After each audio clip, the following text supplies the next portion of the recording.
Alright. I'm Stephen Ratliff. Have you ever heard that expression, one bad apple ruins the bunch? Well, I lived that phrase quite personally whenever I took a bite into a big, nice, shiny red apple. And in the middle, it was full of mold. It was kind of ironic because I got the apple free from an event downtown that was promoting healthy lifestyles and awareness of being healthy, actually. And on the inside of the apple that I thought was going to be nice was turned out to be very displeasing. So, not just like the apple, many of our other products are sprayed with chemicals to try to preserve them, and they fall into the category of a processed food. The difference between a processed food and a whole food is processed food has some kind of additive to it. Maybe it be sugar or sodium or salt even. And it's hard to tell what's being processed if we don't check out the nutrition labels. We could be eating a lot of chemicals that we don't even know the names of, and here they are in our foods and such. Everybody eats. So when it comes down to it, everybody is a little bit incredible in this subject. But it comes down to research and awareness. Whether you know what you're eating is difference between maybe even life and death even. In my family, many people have passed away from heart attacks and cancer, and we believe personally that it's linked directly to having bad eating habits and processed food in general, actually. And I propose, in order to stay away from any kind of negative health risk that comes with having processed food in our diets, we simply try to change our diets and have more whole foods in our diet. Whole foods are natural, organic, no additives or any such, so of course they're the most beneficial for our body. And I propose we eat less processed food and more whole food. Karen Miller wrote about a United States grocery purchase survey, and according to the survey,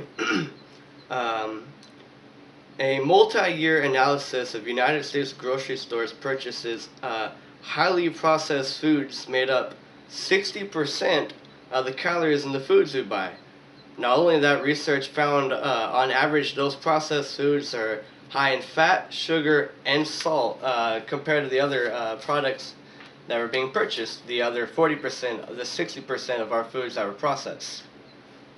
Volume 33 of Tufts and Universities of Health Nutrition said in their survey, well, not their survey, but their article also about processed food, it said, food that's been highly modified with lots of added calories, including saturated fats, sugars, and starches, have all helped fuel the obesity epidemic, America's worst eating habits. They also said between 2000 and 2012, more than 1.2 million packaged goods were sold. And of those 1.2 million packages, all of them are safe to say they were processed, because anything that comes in a box, a can, a bag, are all considered processed foods because something was in them to preserve them for such a long time. And this unnatural chemical buildup, it can happen to anyone.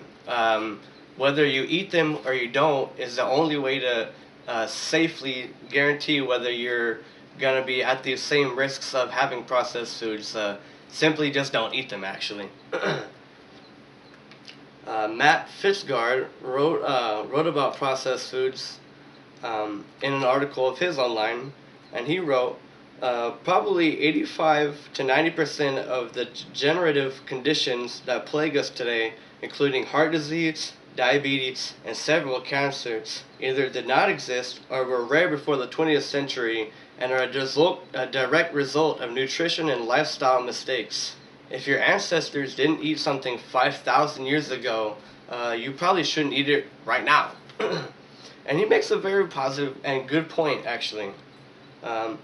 Dr. Joseph Mercola, he owns his own website. He's very credible, has many of his own diet plans. And he said in his article, many of the food additives that are perfectly legal in the United States are banned in other countries.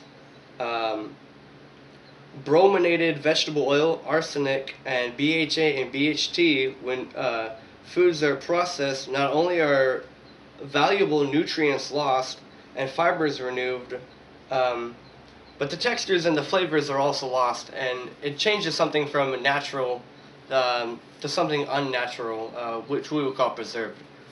The solution, it may sound crazy or impossible, but it's also super easy. Just simply change what you're eating. Your diet and awareness, that's how you start it.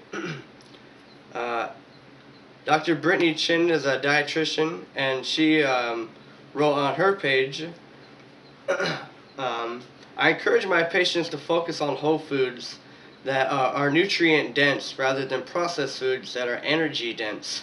What's the difference between the two? Nutrients dense foods provides nutrients like fiber, and vitamins, and minerals,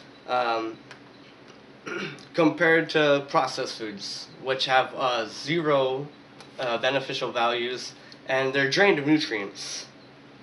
Kimberly Gord wrote an article of her own about reducing processed foods in your diet and just trying to change about the things that you eat. And she said, first, you must purge your fridge and pantry of processed foods. Know all the ways you're enabling your habits whenever you're not at home.